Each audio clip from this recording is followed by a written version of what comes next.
सेवा में लगाए रखना। इतनी कृपा सांवरे बनाए रखना, मरते दम तक सेवा में लगाए रखना। मरते दम तक सेवा में लगाए रखना।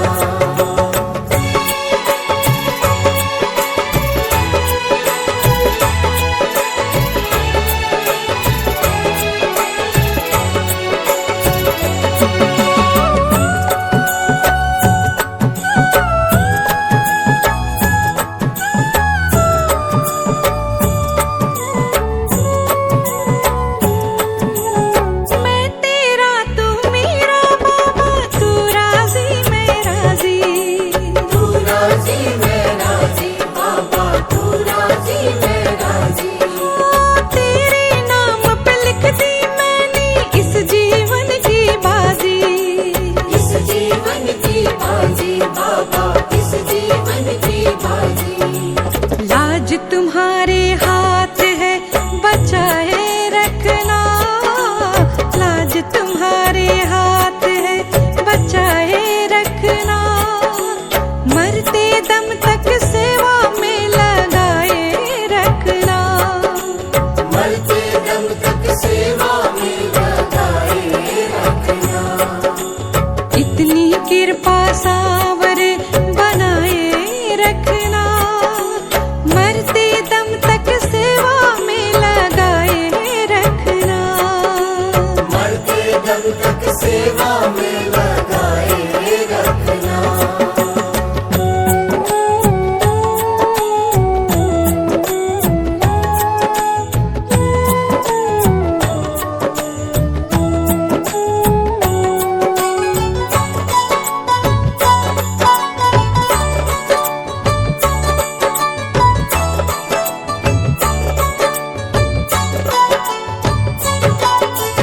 हाथ जोड़कर करूं प्रार्थना, भूल कभी ना जाना। भूल कभी ना जाना बाबा, भूल कभी ना जाना। तेरे दर पर लगा रहे बस मेरा आना जाना। मेरा आना जाना बाबा, मेरा आना जाना। दिन पे दिन ये सिलसिला चलाए रखना, दिन पे दिन ये सिलसिला चलाए रखना। मरते दम तक सेवा में लगाए रखना। मरते दम तक सेवा में लगाए रखना। ओ बाबा इतनी कृपा सांवर बनाए रखना, मरते दम तक सेवा में लगाए रखना। मरते दम तक सेवा में लगाए रखना।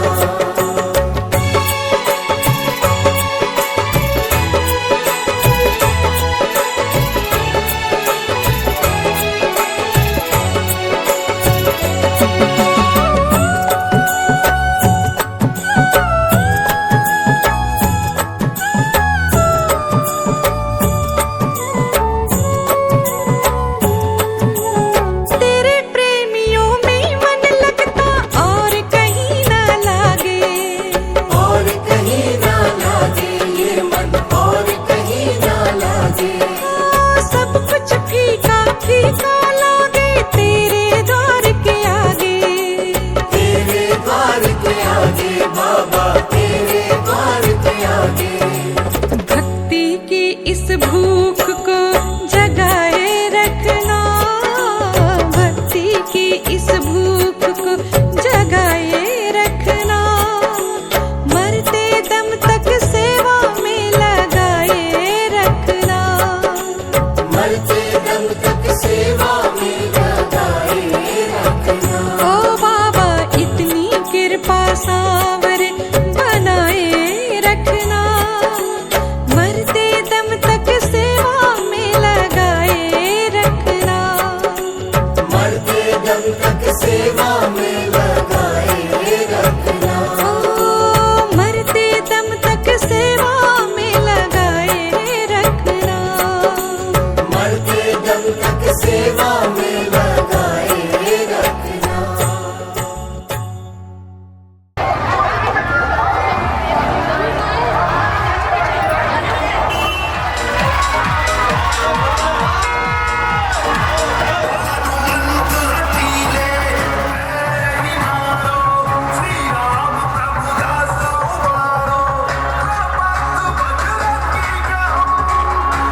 बहुत 250-300 लेडीजें आ रही हैं।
जय श्री राम।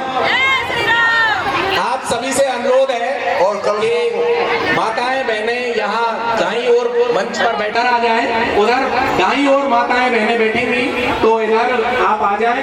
बाईं ओर आपके बैठने की व्यवस्था है और इधर दाईं ओर यहाँ पर बैठेंगे। आवश्यकता नहीं है क्योंकि कुर्सियां भी पर्याप्त है, बैठने की पर्याप्त जगह है। सामान्य लोग यहाँ जितने भी यहाँ पर रारे मंडल से और समस्त भूमंडल से पधारे हुए व्यक्ति हैं वो मेरे सामने बाईं ओर बैठेंगे और कुर्सियां और भी रखी हुई हैं उनको भी हम व्यवस्थित कर रहे हैं।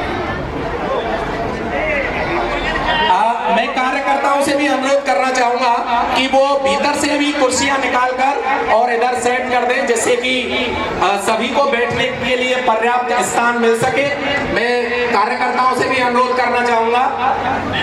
बहुत ही भव्य मंडल की ओर से मंच के दाईं ओर माताएं बहनें बैठ चुकी हैं, उनके बैठने की व्यवस्था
मुख्य वक्ता के तौर पर इस विराट हिंदू सम्मेलन में हमारे मध्य में माननीय श्री महेंद्र सिंह जी मक्को।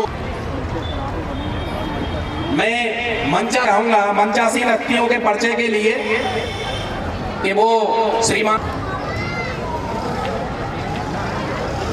ज्योति दीप ज्योति जला ज्योति नमोस्तुते शुभ करोतु कल्याणम आरोपरा एक बार ग्रुप में आ जाएंगे सभी। आत्मज्योति प्रदीप्ता गुरु महाराज जी है वो मंच पर प्लीज आ जाएं, मंचासीन हस्ती पर आ जाएं। पीछे से ले लो, पहले और पीछे से ले लो आप। मैं उनसे करवत निवेदन करना चाहूंगा। आज की जो इस कार्यक्रम के अध्यक्ष है वो है कैप्टन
जी जो राष्ट्रीय स्वयंसेवक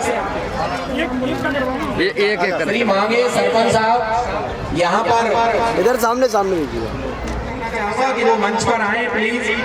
श्री चंद्र प्रकाश जी ला रहे श्री भोजराला कि वो भी मंच पर आए और कैप्टन साहब का यहाँ पर स्वागत करें। एक एक करके साहब का यहाँ पर स्वागत कर रहे हैं उनको। देखिए सामने भाई साहब ने माला उदय सिंह जी का कर रहे हैं आयोजन कीजिए, समय निकाल कर यहाँ पर पहुँच कर रहे हैं। मुख्य वक्ता के तौर पर माननीय श्री महिला सशक्तिकरण दिवस यहाँ पर उपस्थित हैं, तो इनका सम्मान करने के लिए यहाँ पर सम्मान कर रहे हैं। सम्मान की कड़ी में आप की उपस्थिति सराहनीय है। आपकी प्रेरणा का दीपक जलता रहेगा और हमने यहाँ पर स्वागत कर रही है श्रीमती कुसुम सिंह, महिला सशक्तिकरण के लिए जाने जाती है। आपकी जोरदार तालियों से उनका स्वागत करिए। इस ब्रह्मांड में भूमंडल विराट हिंदू सम्मेलन के तौर पर मुझको यहाँ बुलाया वैसे तो मैं बहुत छोटा सा प्रवक्ता हूँ, लेकिन आपको धन्यवाद। और इस विराट हिंदू सम्मेलन के आज 100 वर्ष के इस पूरे देश में, बल्कि राजस्थान और जिले में 100 वर्ष पूरे होने पर ये कार्यक्रम जगह जगह बनाए जा रहे हैं। आज बड़ा खुशी का माहौल और खुशी का दिन है कि आज इस विराट हिंदू सम्मेलन में, इस रारे मिनी सचिवालय के प्रांगण में आज विशाल सातरों ग्राम पंचायत, ताखा ग्राम पंचायत के नगरा के सब गणमान्य नागरिक, इसी के साथ आज वीर माता सम्मान से अलंकृत और वीर वीरता सम्मान से अलंकृत, इन सबको अलंकृत किया जाएगा। और वीर मुखिया सम्मान से अलंकृत और बलवान वीर किसान सम्मान का भी यहाँ विशाल प्रोग्राम किया जाएगा। साथ ही सज्जनों, इस आज के मुख्य अतिथि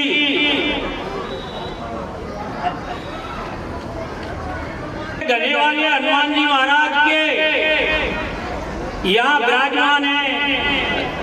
अपने महाराज संत महाराज कल्याण दास जी का मैं हार्दिक अभिनंदन करता हूँ। और अध्यक्षता कर रहे आज के उदय सिंह जी कैप्टन साहब साथ थे, जो हमारे इस की अध्यक्षता कर रहे हैं। मैं इनको बार बार धन्यवाद।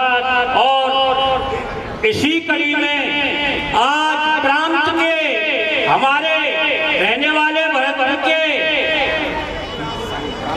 प्रांत के संघ के मालिक महेंद्र सिंह जी मंगो, जिनका विशाल संघ में नाम लिया जाता है और बड़े पदाधिकारी हैं। और इसमें मेरा याद है कि आपको जब मैंने एक बार देखा था कटारिया जी के साथ, और कटारिया जी जो आजकल राज्यपाल है, शायद मेरे ख्याल है आसाम के रहने वाले हैं, इनके साथ इनके आवास पर मैंने उनको देखा था।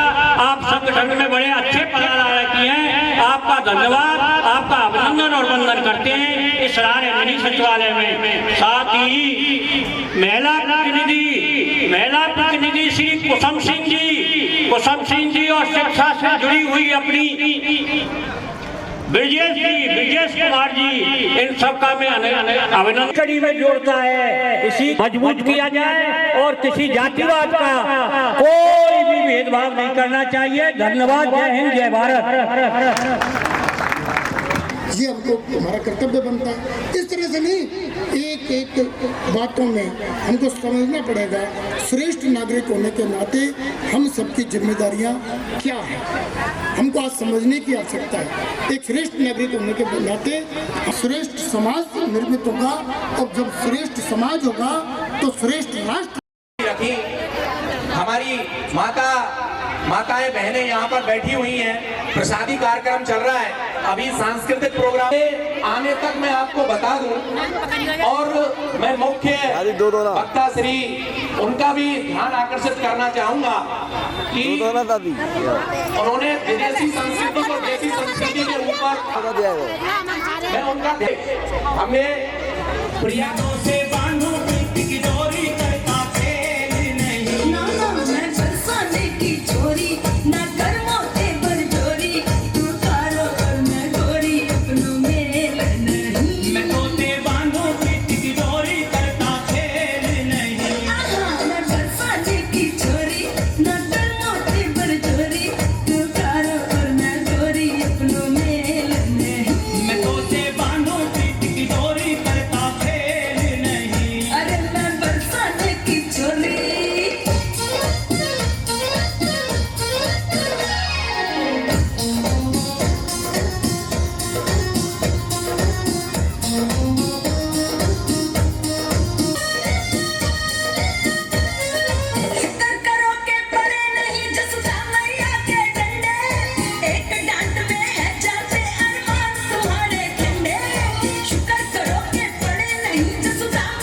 सभी मंचासी सामने देखिए, द्वारा इन बच्चियों का सकते देखिए सामने देखिए। मैं आपसे अनुरोध करना चाहूंगा कि इन बच्चियों ने जो प्रस्तुत कुछ शब्दों को यहाँ पर मंच पर बिखेरा और हम इनके शब्द को, इस आह्वान को हम ग्रहण कर पाए बच्चियों के द्वारा। महिला प्रतिनिधि एवं मंचासीन विशिष्ट अतिथि सभी का सम्मान कर रहे हैं। और इसी कड़ी में मैं बलवान वीर किसान सम्मान से आगे पर आए और उनको आधुनिक विशिष्ट अतिथियों के द्वारा सम्मानित किया जा रहा है। मैं आवाज देना चाहूंगा श्री मांगेलाल जी देखिए सामने रारे मंडल के द्वारा, सर्व हिंदू समाज रारे मंडल के द्वारा इनको अलंकृत किया जा रहा है। सिंह कुंतल जी बुरावई वीर मुखिया सम्मान के तौर पर वो श्री जगदीश सिंह जी कुंतल, मैं ओम चौधरी जी रारे वीर मुखिया सम्मान से अलंकृत होने जा रहे हैं, संयुक्त परिवार सम्मान से अलंकृत होने जा रहे हैं। मैं वीर मुखिया सम्मान की अगली कड़ी में आप से अपना सम्मान प्राप्त करें श्री पदम सिंह जी बिलौटी,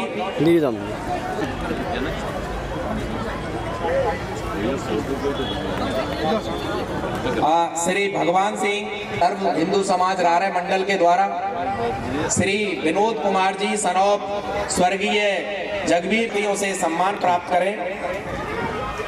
मंडल में यहाँ पर उपस्थित है इस भव्य महोत्सव में आयोजक एवं संरक्षक मंडल।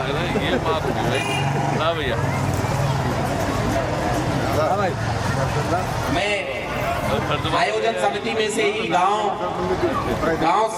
सांतरोप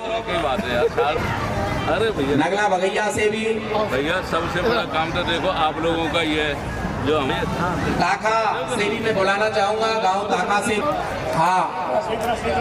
मैं बुलाना चाहूंगा गांव सेतरा से कि वो भी कृपया मंच पर आए।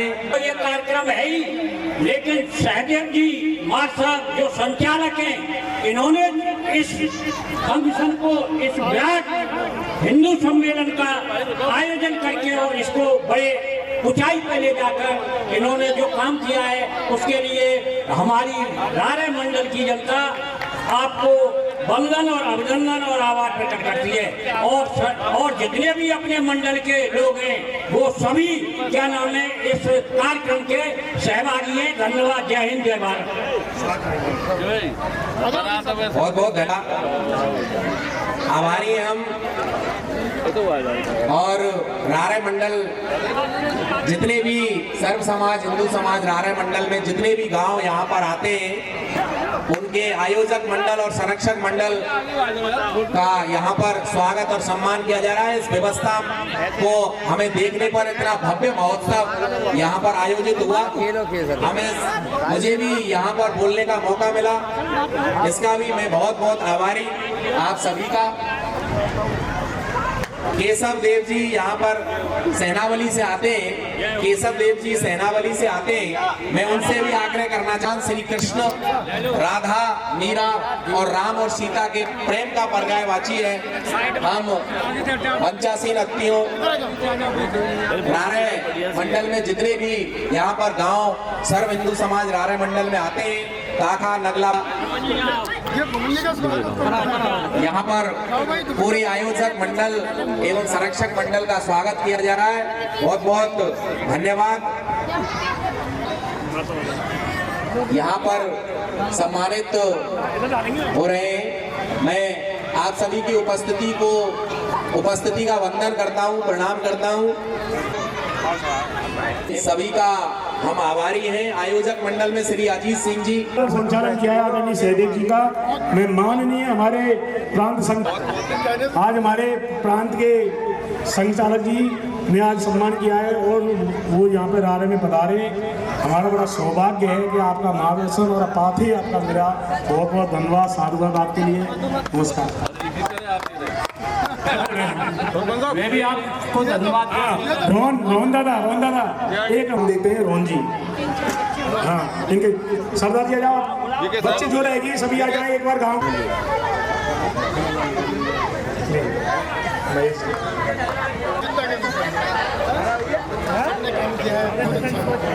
सबके प्रयत्न से ही तो अच्छा होगा। हाँ, इस युवा पीढ़ी को भी हम सम्मानित कर रहे हैं। बहुत बहुत धन्यवाद। सफाई व्यवस्था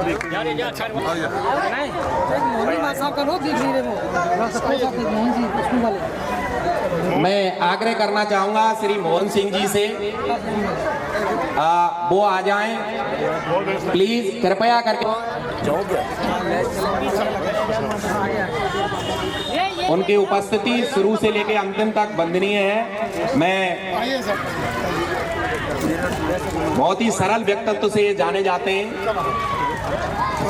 इनका भी अरे रमन जी आगे आ रमन जी। रमन जी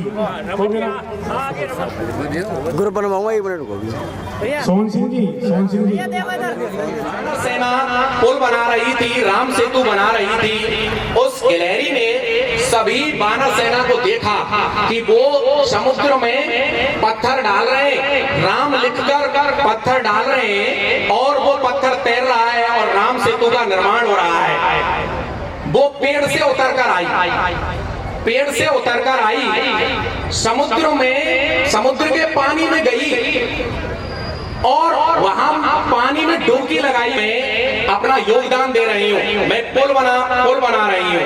तो भगवान राम को बड़ा विचित्र हुआ कि ये उन्होंने कहा गिलहरी से कि आपके 10-20 कंकड़ों से 10-20 रेत के कंकड़ों से क्या पुल बन जाएगा? तो उस गिलहरी ने भगवान राम को प्रत्युत्तर में कहा कि मत बनो, लेकिन यदि कोई महर्षि वाल्मीकि जैसे रामायण लिखेंगे तो इतिहास के पन्नों में मेरा भी योगदान होगा। तो आप इस विराट हिंदू सम्मेलन में योगदान देने जा रहे हैं कि इसकी भूमंडल में जितने भी सनातन धर्म हैं, हम अपने हिंदू होने का गौरव महसूस कराने जा रहे हैं। मैं कहना चाहूंगा मेरे रामलला यहाँ पर वो प्रस्तुति देंगे। झूम के गाई कोई मस्त मगन चौपाई, पागल है खुशी से नैना घर आए मेरे रघुरा। हो रामचंद्र क्या ठुमक चले, हर्षित है वो अंगनारी, क्या कहना है क्या सुनना घर आए रघुराई। अब 8 पहर तेरे मंदिर में गुजारा है, नगरी है अयोध्या की, सरजू का किनारा है, मेरे राम लला हर दिन तेरा ही अयोध्या की, सरजू का किनारा है। हाँ, मेरे राम लला हर दिन तेरा ही नजारा है।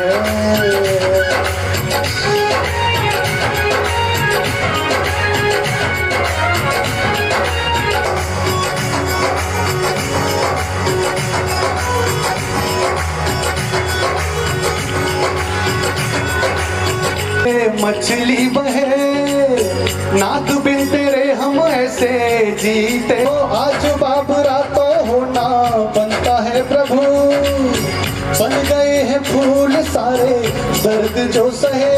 हाँ, तेरी खड़ा शीश पे लेके जोगी बने नाचे हम, तू जो कहे तू जितना भड़कता था उतना ही हमारा है, नगरी है अयोध्या की, सरयू हर दिन तेरा ही नजारा है। नगरी है अयोध्या नजारा है। गड़गड़ आज हुआ तो संध्या दशरथ हुए ही कनगत को कर वो दिन आया जिसका रास्ता घर दो दीपों से बिन पूछे अपने राम लला जाए। जाने कौन गली से होके चल प्राण उसे देते प्राणों से जो प्यारा है। नगरी है अयोध्या की पर झूठा किनारा है। मेरे राम नगरी है अयोध्या की पर झूठा किनारा है। हाँ मेरे राम लला हर दिन तेरा ही नजारा है। तेरा ही नजारा है। तेरा ही नजारा है। जय श्री राम। जय श्री। आपकी आवाज बांग्लादेश तक पहुंचनी चाहिए। जय श्री राम। हर हर महादेव। मैं अब ऐसी ये बहुत ही अच्छा हर महादेव।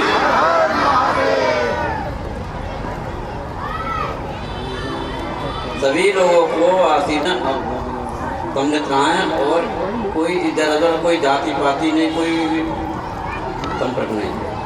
इसको आप इसी संपर्क कार्यक्रम को आगे बढ़ाते हुए शक्ति प्रदर्शन के लिए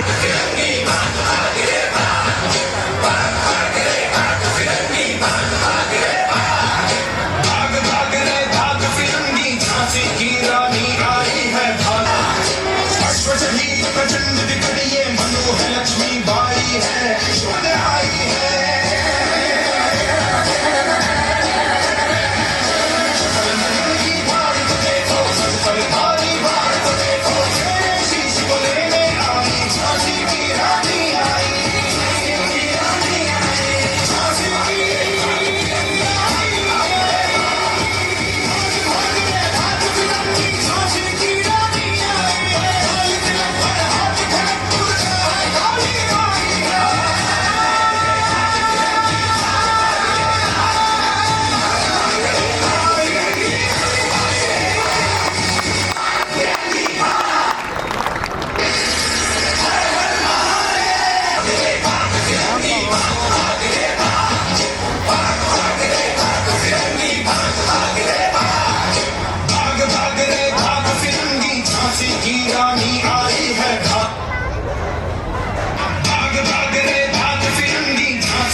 मैं धन्यवाद मुख्य वक्ता जी का कि उन्होंने अपने बौद्धिक उद्बोधन से आप सभी हम सभी उनके कृतज्ञ हुए।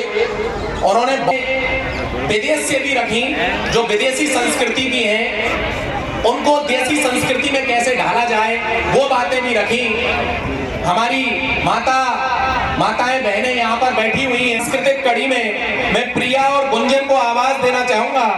वचन हमारे सामने रखा, आकर्षित करना चाहूंगा और आप सभी का भी ध्यान आकर्षित करना चाहूंगा कि अभी कुछ सालों पहले हमने प्रयागराज में कुंभ आयोजित हुआ, कुंभ करवाया हमने, महाकुंभ लगा में लगभग 25 करोड़ और मैं उनका ध्यान आकर्षित करना चाहूंगा कि लाख लोग विदेशों से शामिल हुए और उन 18 से 20 लाख लोगों में से लगभग 20,000 लोगों ने, उन विदेशी लोगों ने उस प्रयागराज के कुंभ में हिंदू धर्म को अपनाया। तो जोरदार ताली उनके ध्यान आकर्षित करने के लिए। लगभग 20,000 लोगों ने हिंदू हिंदू नाम, उनका नामकरण संस्कार रखा गया हुआ तो उनका नाम रखा गया, उन्हें बहुत प्रिय नाम पसंद आया, रामदास। उन 18 से 20 आया, उनमें से अधिकांश लोगों ने अपना नाम रामदास रखा। तो हिंदू धर्म की जो महिमा है ये बहुत पुरातन सनातन युग से चली आ रही है। मैं सभी का ध्यान आकर्षित करना चाहूंगा इन चंद पंक्तियों से, और मैं बुलाना चाहूंगा प्रिया और गुंजन को कि आज विदेशी आते हैं आकर हिंदू बन जाते हैं, आज विदेशी आते हैं आकर हिंदू बन जाते हैं, राम राम जपते सारे सब भक्ति में रम जाते हैं, राम राम जपते सारे सब भक्ति में रम जाते हैं। कठोर तपस्या क्या होती साधु सा तप कर देखो, कठोर तपस्या क्या होती साधु सा तप करके देखो, शांति कितनी मिलती है। तुम ओम नाम जप कर देखो, शांति कितनी मिलती है। तुम ओम नाम जप कर देखो। और अगली पंक्ति यदि पसंद आए तो तालियों की गड़गड़ाहट होनी चाहिए कि शांति कितनी मिलती है। तुम ओम नाम जप कर देखो, धरा धरा धरा धरा धरा धरा ये जब घूम रही हम उसी केंद्र के बिंदु हैं, धरा धरा ये जिस पर घूम रही हम उसी केंद्र के बिंदु हैं। गर्व से कहो हम हिंदू हैं, हम हिंदू हैं, हम हिंदू हैं, गर्व से कहो हम हिंदू हैं, हम हिंदू हैं। अब मैं प्रिया और गुंजन को आवाज देना चाहूंगा कि वो हिंदू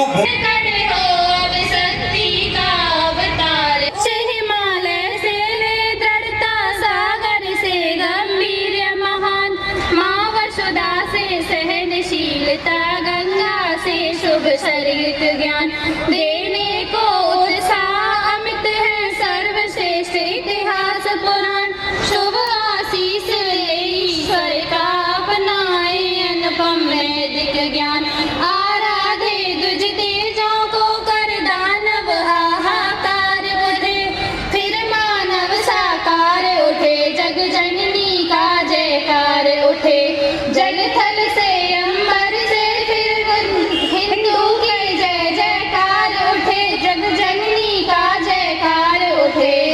कंस दशानन के शासन से जब दुनिया थर्राती थी, मानवता पर दानवता की श्याम घटा गहराती थी, राम कृष्ण की दिव्य किरण से जग में सुख पाती थी, इसीलिए माता जग में वंदनीय कहलाती थी। उस माता की गोदी से फिर वीरों की ललकार उठे, सोया तीत हुंकार उठे, जग जननी का जयकार उठे, जल थल से अंबर से फिर हिंदू का जय जयकार उठे, जग जननी जयकार उठे, जग जननी जयकार उठे। पर यहाँ पर डांस प्रोग्राम है मुस्कान शर्मा का, मेरे बांके बिहारी लाल। आपको और हम सभी को ये गौरवान्वित भी होना चाहिए कि हम जिस क्षेत्र में निवास करते हैं उस महान विराट हिंदू सम्मेलन में उस ब्रज अंचल का नाम नहीं आए, तो मैं इनको बुलाना चाहूंगा मेरे बांके बिहारी लाल, इस पर मुस्कान शर्मा मेरे बांके बिहारी लाल। अब मैं ये मुस्कान शर्मा बांके बिहारी लाल पर भगवान श्री कृष्ण पर यहाँ पर डांस प्रस्तुत है। बच्ची आ गई है। मैं पूछा है प्रेम से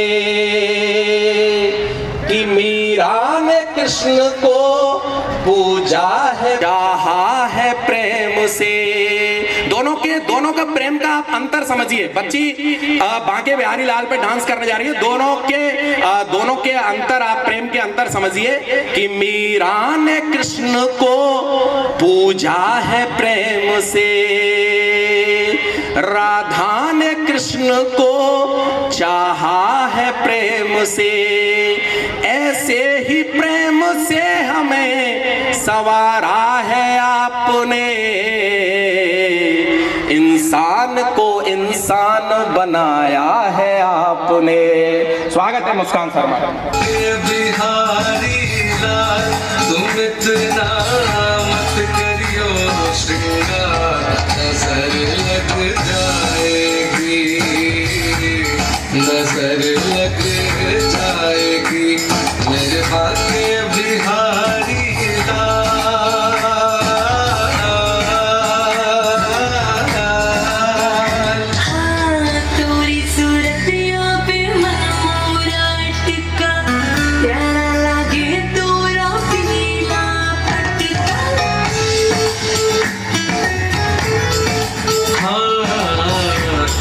सूरतिया पे मन मोरा अटका, प्यारा लागे तोरा पीला पटका।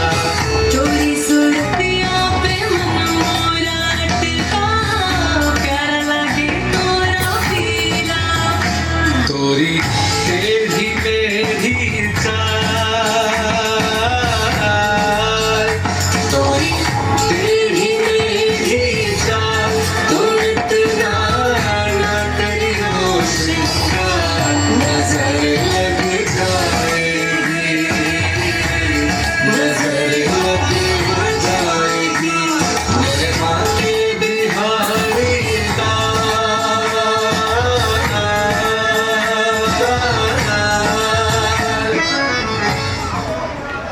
चले हम पूर्ण करें सबके सपने, सब रस जीवन से टूटेगी, सब रस जीवन से टूटेगी, भेदभाव की कारा इससे बड़ी छाती नहीं होती, कंधों से बड़ी छाती नहीं होती, और हिंदू धर्म से बड़ी जाति नहीं होती, और हिंदू धर्म से बड़ी जाति नहीं होती। अगर दीपक ही नहीं बचा तो बाती का क्या करोगे, और हिंदू धर्म ही नहीं बचा तो जाति का क्या करोगे। तो जातिवाद के इस सिस्टम में हमें उलझना नहीं है। हम हिंदू हैं, हिंदुस्तान हमारा है, और हमें यहाँ प्रेम और प्यार पूर्वक यहाँ पर रहना है, क्योंकि किसी के शोर से भारत हिंदू झुक नहीं सकता। धर्मों की भीड़ में हिंदुओं की अपनी एक अलग पहचान है। जहाँ सच का वास होता है भक्ति में, वहाँ झूठ हो नहीं सकता। मैं यहाँ पर समझाना ये बहुत ही कठिन काम है, जो कि आज किसी भी परिस्थितियों में हम लोग केवल जो है अगर थोड़ी सी मेहनत कर लें, थोड़ा सा विचार गुरुओं की, अपने शहजादों की, आज हम दूसरों के हाथों में खुद खेल बैठ के हमारे को अभी तक पता नहीं चल रहा है। ये बड़ी विडंबना है। और जब हम बात करते हैं धर्म की, जब बात करते हैं सनातन की, अगर जिसने सनातन, लेकिन इसको आगे बढ़ाए, केवल इससे काम नहीं चलेगा। और ये सभा चलो 4 को बिठा करके फिर दूसरे घर में बैठ जाओ, 2 दिन बाद फिर तीसरे घर में बैठ जाओ।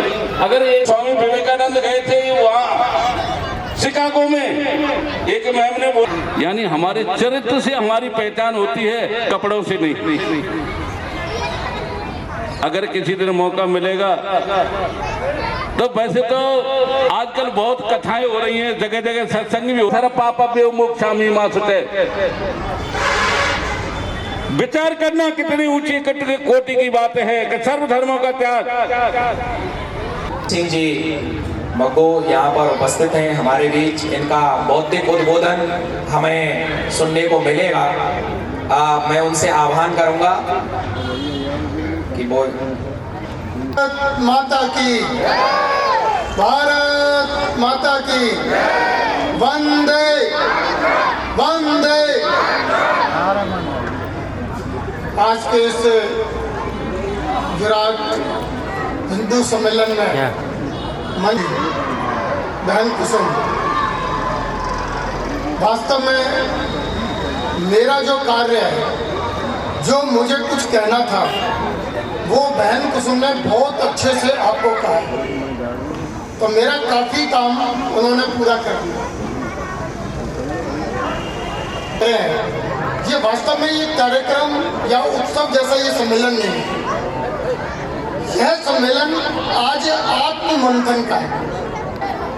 हिंदू मतलब क्या है, बहुत स्पष्टता से उन्होंने ये सब बात रखी। वो अपना हिंदू है, सर्वे भवन्तु सुखना की बात करने वाला अपना हिंदू समाज है। हम हर एक चीज में हम सबका भला चाहने वाले हैं, वो भी हिंदू है। सभी प्रकार के विभिन्न विभिन्न मत पंथ संप्रदाय को मानने वाले सभी अपने बंधु अपना हिंदू समाज है।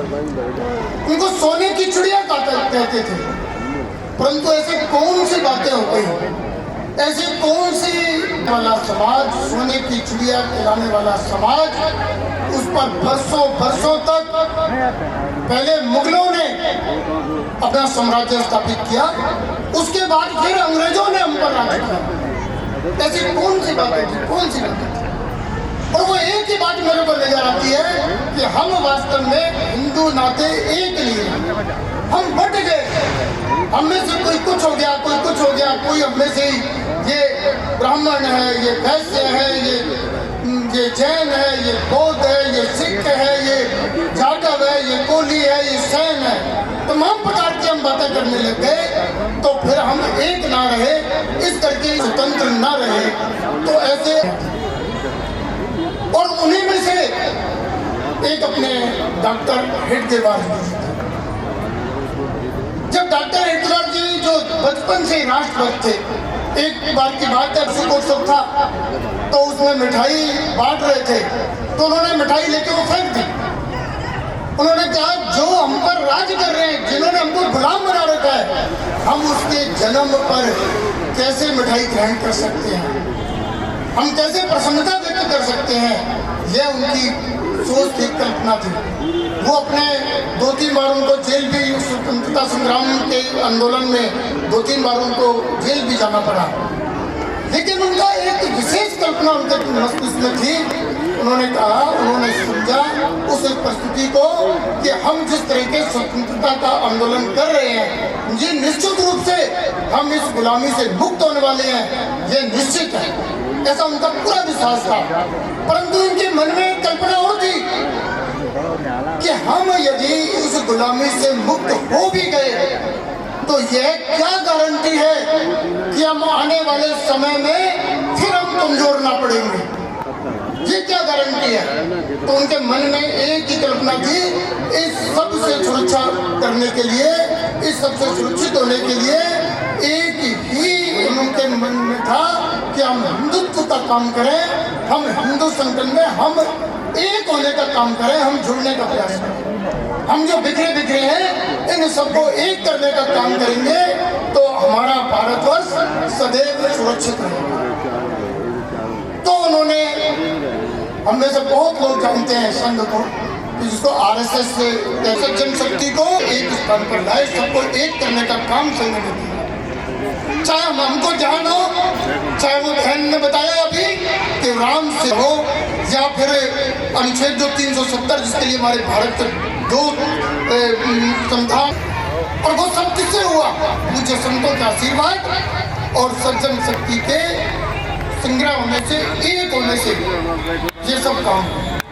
जब इस तरह के अनेक विपदाएं अपने समय पर अनेक विपदाएं समाज के सामने आई, उस सब में अपने जान की परवाह ना करते हुए हम सब ने मिलकर, पूरी समाज की सज्जन शक्ति ने मिलकर, पूरे हिंदू समाज ने मिलकर किस तरह से घर घर जाकर सेवा दी।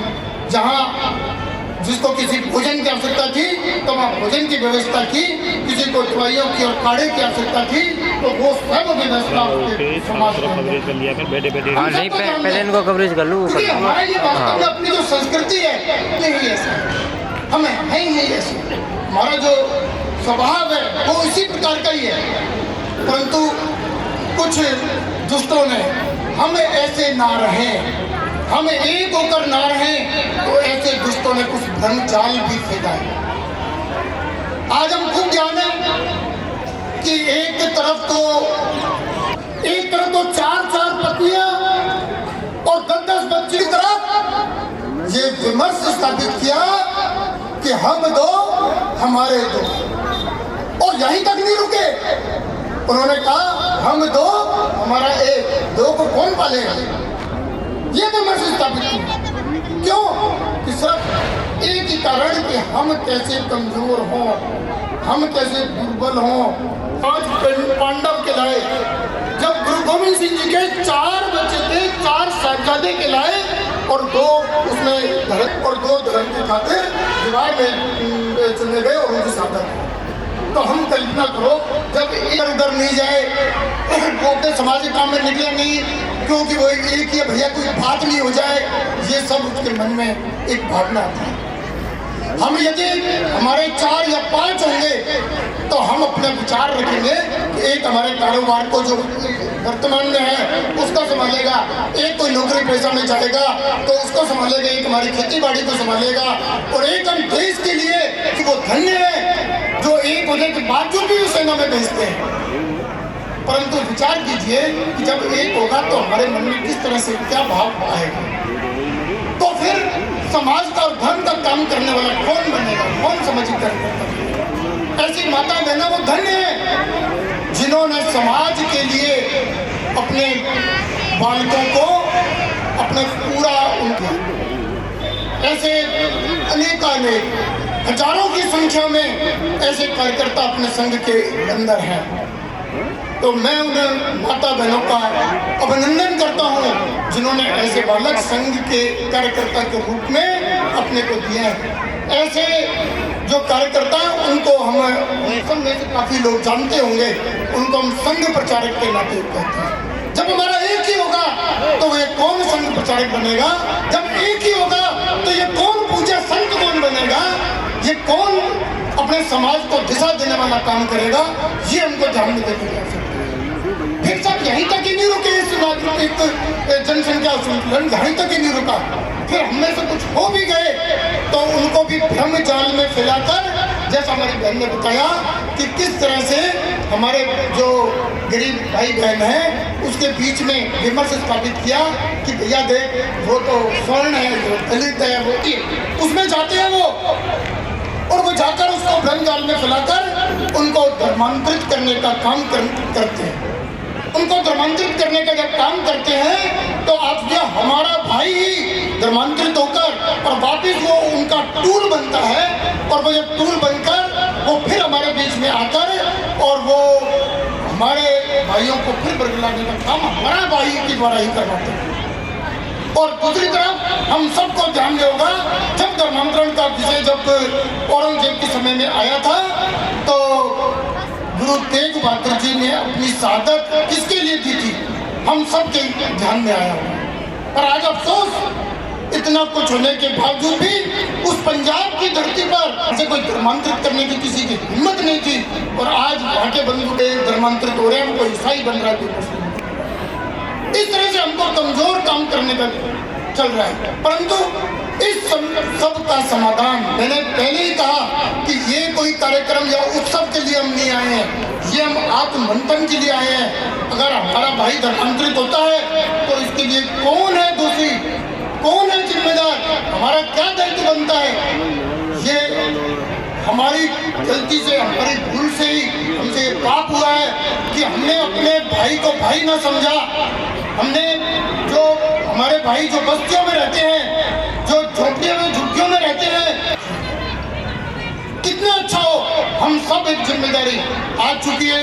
ये कार्यक्रम हमने बस्ती बस्ती पर जो हिंदू सम्मेलन क्यों आयोजित किए, ये हम चाहते कि भरतपुर का बहुत भव्य कार्यक्रम करके लाखों की संख्या का एक कार्यक्रम कर सकते थे, पर हमारा विषय वो नहीं है सम्मेलन का।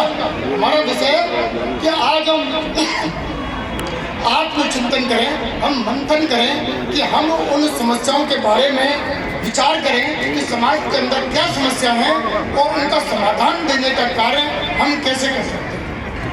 तो हर बस्ती को समाधान देने का कार्य करना होगा। आज चिंता करनी होगी कि हमारे बंधु कोई धर्मांतरित हो रहा है तो हमें करना क्या होगा कि हमको जब दीपावली होती है तो हम खुशियाँ मनाते हैं, हम मिठाई बांटते हैं, हम रोशनी करते हैं, तो हमको ध्यान देने की आवश्यकता है कि वहाँ उनके याद दीप जलाएं, उनको कुछ मिठाई खिलाएं, उनको गले लगाएं। होली आती है तो वहाँ जाके मनाएं, तो उनका विश्वास जागृत होगा और कोई दुष्ट उनको गले लगाने की हिम्मत नहीं करेगा। आज तो वो खुद कहते हैं, जो दुष्ट आते हैं समाज के, वो खुद कहते हैं लेकिन वो हमारे भाइयों की क्या स्थिति है, तुमको कभी पूछा है क्या? वो इस तरह बदलाते हैं। जब हम ये विश्वास उनको जागृत कर देंगे तो वही हमारे भाई उनको इस तरह के कार्य करने वालों को अपने आप घुसने नहीं देंगे। तो इस समस्या का समाधान का केंद्र ये बस्ती बनेगी, ऐसा मेरा पूरा विश्वास है कि ये बस्ती अपने जिम्मा लेगी। आज जो आयोजन समिति बनी है वो सिर्फ इसलिए नहीं बनी कि ये कार्यक्रम किया, विराट हिंदू सम्मेलन और अपने घर चले गए और इसी से हो गई। इसलिए नहीं बनी, ये इसलिए बनी आयोजन समिति कि हम समय समय पर महीने 2 महीने में बार बार बैठें, बार समस्याओं की सूचीबद्ध करें और उनका समाधान कैसे हो इस पर हम विचार करें। ये हमको करने की आवश्यकता है।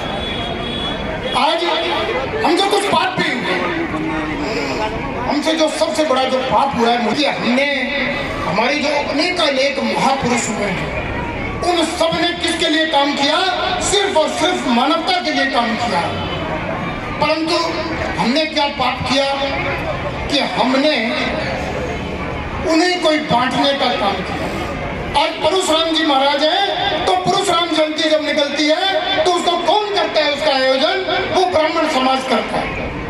और जब अग्रसेन महाराज की जब जयंती निकलती है तो उसको कौन करता है? उसका आयोजन उसको वैश्य समाज या समाज करता है। जब गुरु गोविंद सिंह जी की जयंती निकलती है तो सिख समाज उसके लिए आयोजन करता है। और दूसरा वाल्मीकि जयंती जब निकलती है तो वाल्मीकि समाज के लोग इसको करते हैं। परंतु वास्तव में क्या इन्होंने जाति के लिए काम किया है ऐसे महापुरुषों ने? वास्तव में उन्होंने संपूर्ण मानवता का काम किया है, संपूर्ण मानवता के लिए जो कार्य किया है। तो आज हम सबका एक जिम्मा बनता है, हम सबका एक दायित्व बनता है, हम सबका एक कर्तव्य है कि हम सब मिलजुल कर ऐसे महापुरुष कि हमको वो कमजोर कर। कितना सुंदर आज मेरी माता बहना बहुत अच्छी संख्या में होती है, बहुत सुंदर दृश्य नजर आ रहा है। आज वास्तव में कि हमको कमजोर करने का कार्य ये कुचक्र आज से नहीं वर्षों पहले से चल रहा है। आज शिक्षा की क्या दुर्गति है? शिक्षा जो अंग्रेज चले गए, जो लॉर्ड मेकाले ने जो शिक्षा दी तो उसमें क्या सोचकर उसने ये सब किया? उसने कहा कि हम तो जा रहे हैं पर तुमको ऐसा बना जाएंगे कि तुम ये शिक्षा ग्रहण करोगे और नौकरी देने वालों की लाइन में लग जाओगे। और वास्तव में जब शिक्षा का उद्देश्य क्या होता है? वो शिक्षा का उद्देश्य जो होता है वो चरित्रवान बनने का होता है, वो श्रेष्ठ नागरिक बनने का जो शिक्षा का उद्देश्य होता है।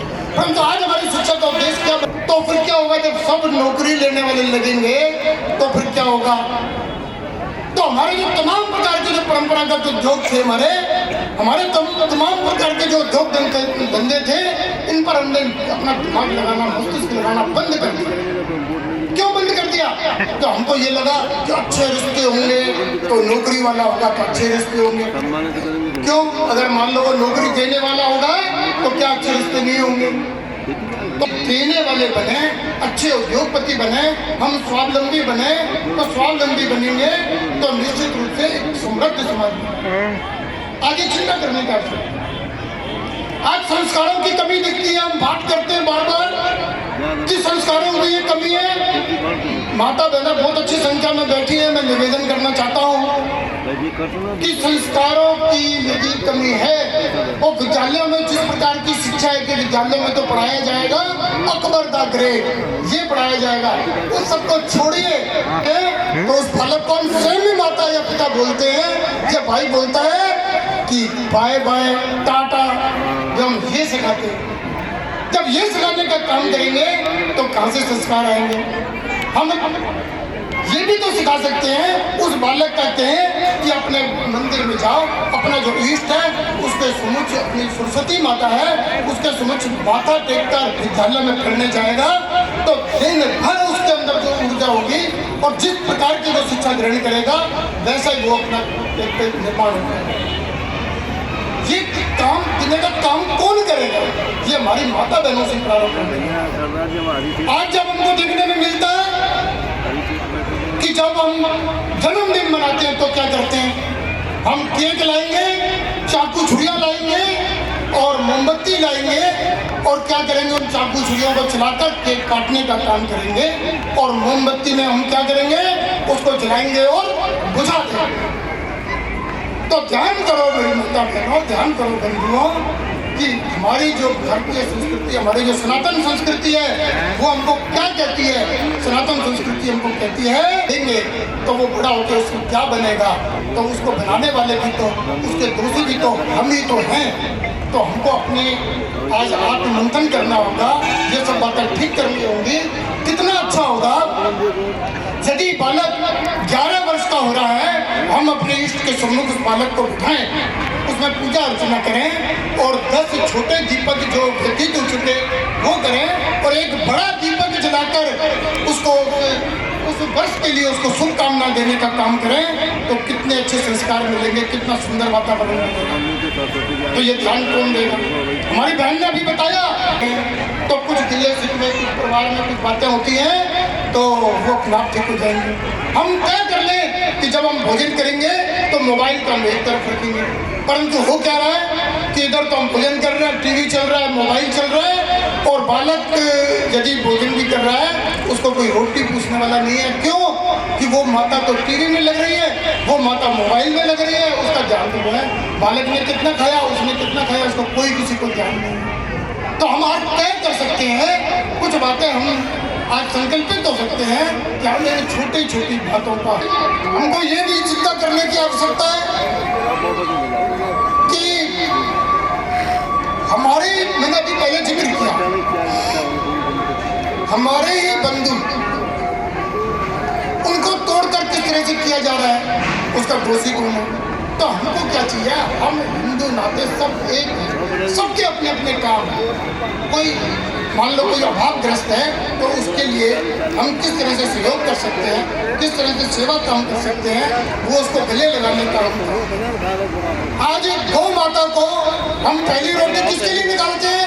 मैं माता बहनों से पूछ रहा हूँ। हम गौ माता के लिए पहली रोटी निकालते हैं और अंतिम रोटी किसके लिए? आज मंथन करके आज तय कर ले कि यदि कोई कर्मचारी मेरे यहाँ काम करता है तो मैं 2 रोटी की चिंता उसकी भी करूँगा, तो कितना आनंद आएगा। क्या वो अपनी रोटी बांध के लाता है, अचार के संग में वो रोटी खाता है, कुछ जरूरत नहीं है। हम भोजन करेंगे, भाई बैठ जाना, हम भी भोजन कर लेना, तो कितना अच्छा वातावरण है हम देख पाएंगे। क्योंकि हमको समझना होगा कि जब हम अपने का भाव रखेंगे तो ये सब बातें अपने आप ही स्वतः ही ठीक होने वाली हैं। तो समाज के अंदर सामाजिक संरचना का काम कर विदेशों से आ रही है, और जब विदेशों से आई हुई वस्तुएं हम खरीदते हैं तो उसका लाभ किसको मिल रहा है, ये हमको समझने की आवश्यकता है। जब उसका लाभ उसको मिलेगा तो संबल किसको प्रदान होगा, समर्थक किसको प्रदान होगी? वो हर वाले व्यक्ति को प्रदान होगी। और जब समय आएगा हम सबको ध्यान में होगा, जब भारत पाकिस्तान का जब अभी युद्ध हुआ था तो कौन हमारा साथ दे रहा था और कौन हमारे दुश्मनों का साथ दे रहा था? क्यों दे रहा था? हमारे पैसे से ही वो संबंध हुए हैं और हमने उनको समृद्ध किया है और हमारे विरोध में वो अपना काम कर रहे हैं। तो हमारे पास में टूल है कि ठीक है, हमको जब अधिकतम जहाँ तक संभव हो वो हम अपने स्थानीय उत्पाद का प्रयोग करेंगे और उसके बाद में भारत का उत्पाद का प्रयोग करेंगे। ठीक है, कोई मजबूरी होगी तो वो चीज़ मिल नहीं रही तो वो बात अलग है। तब इस तरह का हम करेंगे। हमारे ध्यान में आता है कि हम क्या होता है कि बाहर गए बहुत आसान समझते हैं कि पेप्सी कोला ली, कैंपा कोला ली और तमाम प्रकार की ये जो पेय पदार्थ आते हैं विदेशी, कि जब हम कहते हैं तो उस गन्ने का जूस निकालने वाले भाई से, अरे भाई इसमें थोड़ा सा अदरक डाल दे, अरे इसमें ऐसा कर थोड़ी सी पुदीना डाल दे, तो कितने आनंद होता था। आज कल्पना करो, कोई आज से कोई बहुत पुराने समय की बात नहीं है, तो 10, 20, 30 वर्ष पुरानी बात होगी, तो आप देखने को क्या मिलता था कि एक छोटे छोटे स्थान पर भी और बड़े स्थानों पर भी गई वो दूध की कढ़ाइयाँ। आज क्या हो रहा है कि वो दूध की कढ़ाइयाँ तो 1-2 रह गई और पहले दारू की दुकानें 1-2 होती थी।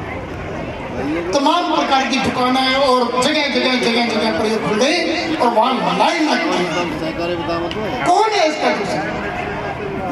तो वास्तव में हम ये कहने से काम नहीं चलने वाला। कुछ निर्णय कई जगहों पर ऐसे उदाहरण आए हैं कि माता बहनें इसके लिए खड़ी हुई हैं और उन्होंने माता बहनों ने प्रयोग करके उन दुकानों को बंद कराने का काम किया। हम सरकारी नीति से बंद कराने से कोई, आज की सज्जन शक्ति के द्वारा ही इसी के भरोसे होने वाला है। जब समाज की सज्जन शक्ति जागृत होगी तो ये सब काम अपने आप स्वतः ही अपने काम से ठीक होने वाले हैं। आज पर्यावरण में हमने क्या हमने बताया हमको अभी, लेकिन मेरे को तो चूंकि बहन कुसुम और ये अपने मोहन तो सब मिलजुल कर यहाँ एक अच्छा वृक्षारोपण करें, अच्छे बड़ी संख्या में ये पेड़ लगाएं, तो कितना सुंदर वातावरण होगा। हमने क्या है, उन पेड़ों को आप विचार करो, आप आत्ममंथन करो इस बात के लिए कि पहले क्या होता था कि हमको फलों के वृक्ष, कोई जामुन का वृक्ष, गुलर का वृक्ष और ये सब प्रकार के तमाम फलों के वृक्ष स्थान स्थान पर अपने देखने को मिलते हैं। आज शहरों में क्या होता है कि जो पेड़ है, भोजन का जो सामान है, वो तुमने काट कर फेंक दिया, तो वो बंदर कहाँ से पेट भरेंगे, क्या करेंगे वो। तो इसलिए ये सब हमको आज अपने विचार की आवश्यकता है कि हम ये सब ध्यान दें, पर्यावरण हमारा संरक्षित हो, पर्यावरण का हमको अपना काम करें। तो वृक्षारोपण करें तो माता बहना भी इसके लिए जिम्मा लें कि हम जो है उसका साल भर तक उसको किस प्रकार से अपने को वृक्ष को, पौधे को जीवित रखना है, ये काम है हमारी माता बहना इसके लिए जिम्मा लें। तो एक बहुत सुंदर वातावरण एक देखने को मिलेगा, निश्चित रूप से ऐसा मेरा विश्वास है। आज कुछ बात करते हैं कि हमारे ये अधिकार है, हमको ये सरकारें नहीं दे रही हैं, हमको ये व्यवस्था नहीं मिल रही है। आज हम अधिकारों की बात करते हैं, उसके लिए संघर्ष करते हैं, परंतु मैं निश्चित रूप से आपको बताता हूँ कि हम कर्तव्य की पालना करने वाले नागरिक हैं, ये निश्चित रूप से मानते चल रहे हैं। जब एक तरफ जब रेड लाइट होती है, तो जब हमने सीट बेल्ट नहीं लगा रखी होती, तो हम क्या सोचते हैं कि रेड लाइट हो रही है, तो देखते हैं कहीं पुलिस वाला इधर उधर तो नहीं है, और हम क्या करते हैं कि उसको देखते हैं। ये जो रेड लाइट पर जो रुकने की व्यवस्था बनाई है, तो क्या ये चालान से बचने के लिए बनाई है या हमारी सुरक्षा के लिए बनाई है?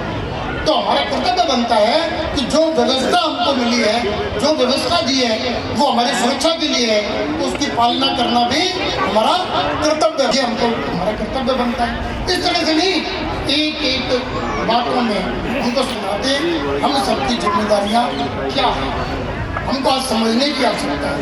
एक श्रेष्ठ नागरिक होने के नाते क्या करेंगे, श्रेष्ठ समाज निर्मित होने बताया।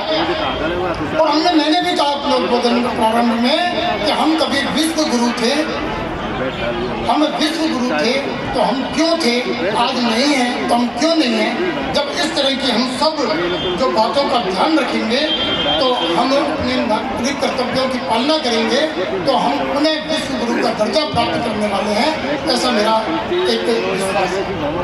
अब मैं अपने इस बस्ती का ये सम्मेलन है, अब इसमें मैं कुछ संकल्प कराना चाहता हूँ। क्या आज हमको संकल्पित होना पड़ेगा, जो मैंने ये बातें कही हैं वह वापस इसको दोहराकर मैं संकल्पित कराता हूँ, और मेरे साथ में आप दोहरान करेंगे। मैं बोलूँगा, उसके बाद बोलेंगे। हम सब हिंदू एकता का संकल्प लेते हैं कि हमारे लिए राष्ट्र प्रथम है। संकल्प लेते हैं कि हम सामाजिक समरसता का काम करेंगे और कुटुंब प्रबोधन का काम करेंगे। नागरिक कर्तव्यों की पालना का संकल्प लेते हैं। भारत माता की जय।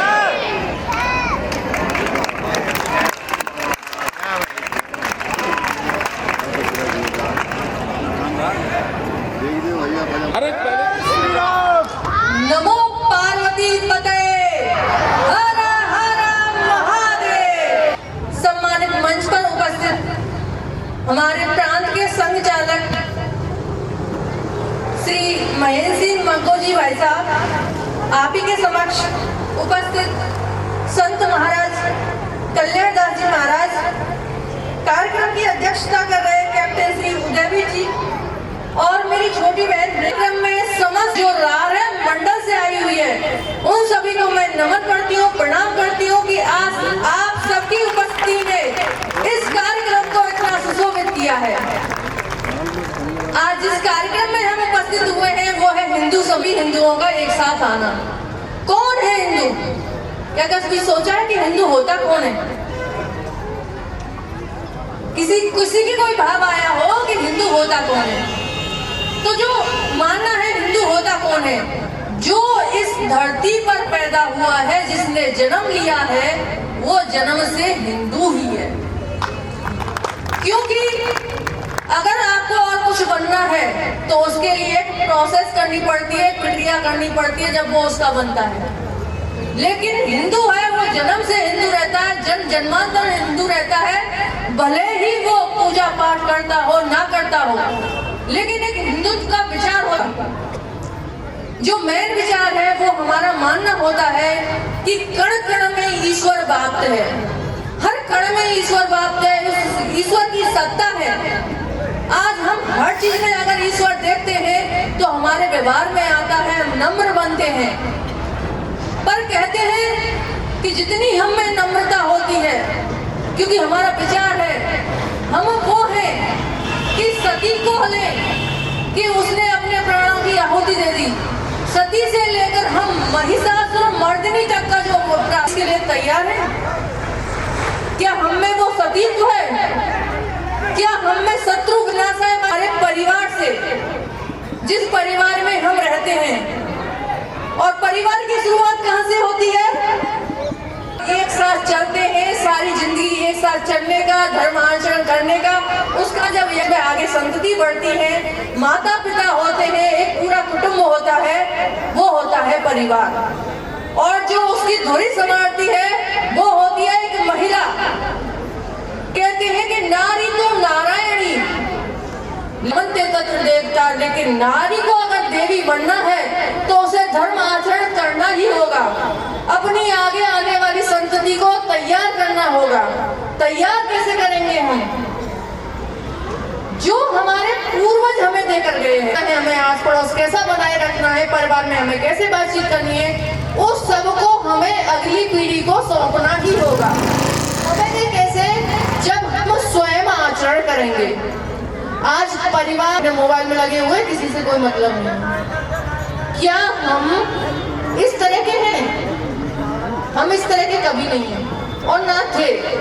लेकिन ये जो प्रभाव आया, ये पाश्चात्य का प्रभाव आया है। मोबाइल पर भी अगर देखेंगे ज्यादा तो पाश्चात्य चीजें ही देखते हैं। हमें इससे बचना है। माना गया कि यत्र नार्यस्ते पूज्यन्ते, ये हमारी संस्कृति है। हम हर चीज में ईश्वर की सत्ता को देखते हैं, ये हमारी संस्कृति है। हम दूसरे का दुख देखकर दुखी होते हैं, ये हमारी संस्कृति है। हम किसी के कोई कष्ट में है तो हम एक साथ आते हैं, ये हमारी संस्कृति है। आज ये हिंदू सम्मेलन हो रहा है, यहाँ पर हम सभी एक साथ इकट्ठे हुए हैं, ये हमारी संस्कृति है। तो इसको हमें मानना चाहिए, फॉलो करने, गर्व से जी रहे हैं तो उसको हमें आगे बच्चों को देना है। क्योंकि किसी भी चीज की शुरुआत होती है परिवार से। परिवार अगर सही है, संस्कारित है और वो अपनी भावना व्यक्त करने सही हो जाएगा, और एक दिन आएगा कि भारत विश्व गुरु था, है और रहेगा। इसके लिए जरूरी है अपने परिवार को संस्कारित करना। इसके लिए हमें करना क्या चाहिए कि हमें कम बातचीत करनी चाहिए, और इसी के साथ साथ हमें अपने परिवार में, जैसे कि बच्चे हैं तो उन्हें पर्यावरण के बारे में सिखाना कि पेड़ लगाइए, उनकी रक्षा कीजिए। आज जो देखने को मिलता है चारों तरफ पर्यावरण इतना प्रदूषित है। एक समय था, मैं खुद का देखा वो बताती हूँ, और सभी मेरे मुझसे बड़े यहाँ बैठे हुए तो उनके सामने कहना तो मेरा बहुत छोटी बात है कि आप सबने देखा होगा कि जब गर्मियाँ आती थी तब पोखर सूख जाती थी। क्यों? क्यों? सोचकर अपनी संस्कृति को बढ़ाया था। लेकिन आज के समय में हम ऐसा उपभोग कर रहे हैं अंधाधुंध, तो वो हमें रोकना चाहिए। क्योंकि ईश्वर ने जो हमारे 5 तत्व दिए हैं, हमें फ्री में मिल जाता है, फ्री की हमें वैल्यू नहीं होती है। लेकिन वैल्यू हमें हुई जब कोरोना में ऑक्सीजन की जरूरत पड़ी, जब हमें वैल्यू हुई। आज हम सब देखेंगे, माता बहनें हैं, 5 दिन तक नल नहीं आए तो हमें पानी की वैल्यू हो जाती है। जल में देखते हैं जल देवता, अग्नि देवता, वायु देवता, हर चीज को हम देवता मानते हैं, लेकिन हमारी स्मृति में कहाँ कमी रह जाती है। तो हमें ये करना होगा। परिवार में एक साथ बैठिए। आज बच्चे हैं, छोटे छोटे बच्चे बाहर पढ़ने जा रहे हैं, क्या कहते हैं 10th हुई बाहर गए, और एग्जाम की तैयारी कर रहे हैं और आए दिन खबर आती है कि सुसाइड कर लिया। क्या ये ईश्वर का दिया हुआ शरीर जीवन इतना छोटा है कि स्वयं ने समाप्त कर लिया? क्यों? क्योंकि परिवार और बच्चे की वेदना के बीच कहीं ना कहीं गैप रह जाता है। हम उसे नहीं समझ पाते और रही बात उससे, हम उसे वार्तालाप करना ही नहीं चाहते क्योंकि हमने आज पैसा खर्च किया, वो बाहर पड़ रहा है। और बच्चे का क्या मानसिक स्थिति होती है, मैंने जितने भी बच्चों से बात की है कि मेरे माता पिता ने इतने रुपए खर्च करके मुझे यहाँ भेजा है और मैं कर नहीं पाया, तो अब मेरे पास कोई उपाय ही नहीं है। उपाय क्यों नहीं है? क्या आपने अपना जीवन व्यतीत किया आप समाज के उपयोगी बनाना, और जिस दिन बच्चा समाज के उपयोगी हो तो सिर्फ इसी कार्य के लिए भेजा है। परिवार में हमको साथ बैठना है। एक चीज आती है कि परिवार में माता बहनों का सम्मान होना चाहिए और उन्हें साथ में डिसीजन हाथ होता है। आज मेरे इस रारे मंडल में ऐसे उदाहरण आए कि उस सफल महिला के पीछे उस पुरुष का हाथ है, तो हमारा जीवन धन्य है। और मेरी आशा है ये निकल कर भी आएगा। आज बहुत बहनें निकल के आ रही हैं, वो सब दोनों के हिसाब से ही चलता है कि जब महिला और पुरुष एक साथ खड़े होते हैं तो समाज में ऐसी बातें चलनी चाहिए, आपस में बातचीत होनी चाहिए। हो गया परिवार स्वस्थ हो गया तो समस्त देश ही सही हो जाएगा।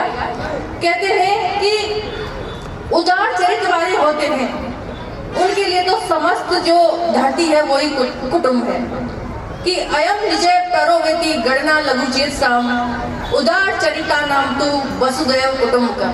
जो छोटी बुद्धि वाले होते हैं वो करते हैं कि ये तेरा है ये मेरा है, लेकिन जो उदार चरित्र वाले हैं वो मानते हैं कि पूरी धरती ही मेरा कुटुंब है। हमें देखनी चाहिए कि आज के समय में हम क्या करते हैं कि मुझे क्या मतलब है मेरे पड़ोसी से, मैं सही हूँ तो सब कुछ सही है। मतलब होना चाहिए। पहले समय था कि हुई बच्ची कहीं भी चले तो वो अपने आप को सेफ फील करे। बच्चियों को ये चीज सिखाइए। उससे पहले बच्चों को, अपने बेटों को लड़की का सम्मान करना सिखाइए। लड़की का सम्मान करना सीख गया तो वो दिन दूर नहीं कि चारों तरफ सिर्फ और सिर्फ सशक्त महिला, सशक्त पुरुष, सशक्त वातावरण। कहते हैं कि राम राज्य, वो राम राज्य आएगा। वो किससे आएगा? सिर्फ और सिर्फ हम परिवर्तन हमें करनी होगी। इसी के साथ मैं अपनी वाणी को विराम देती हूँ। आप सभी के लिए बहुत बहुत धन्यवाद, आभार।